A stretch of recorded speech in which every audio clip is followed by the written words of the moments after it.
क्योंकि आज की जो महफिल है वो खास हजरत बाबा बुल्ले साहब के नाम से है। बेटा बेटा कहने वाले के लिए तो मैं उनके इस कलाम जो है वो पेश कर रहा हूँ। वो कहते हैं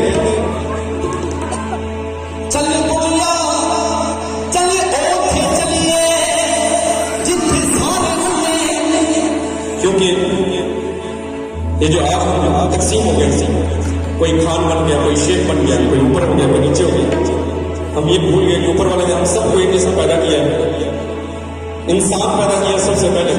तो वो कहते हैं चल बुलिया चल ओथे चलिए जिथे सारे हुए, ना कोई साडी इज्जत जाने ना कोई साडी मने, सिर ते टोपी नीयत खोली लैना की टोपी सिर करके, तस्वीर फिरदा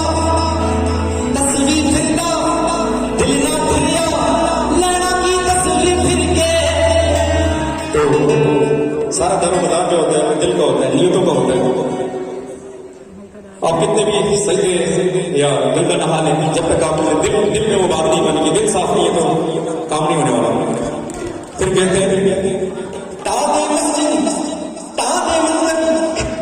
तादे का मतलब गिरा दो मस्जिद, गिरा दो मंदिर, गिरा दो जो कुछ गिराना है, एक बंदे का दिल ना डाल।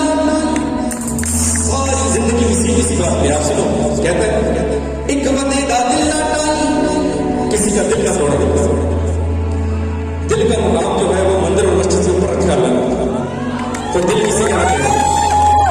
क्योंकि आप मस्जिद तोड़ेंगे तो शायद अल्लाह गफूर रहीम में माफ कर देगा, तो किसी का दिल टूट गया तो एक बात उस तक आ जाएगी, वो माफ करेगा क्योंकि वो गफूर रहीम तो नहीं है। तो वो कहते हैं एक बंदे का दिल ना डाल, रब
दमादम नस्ल का दंदन अलीदा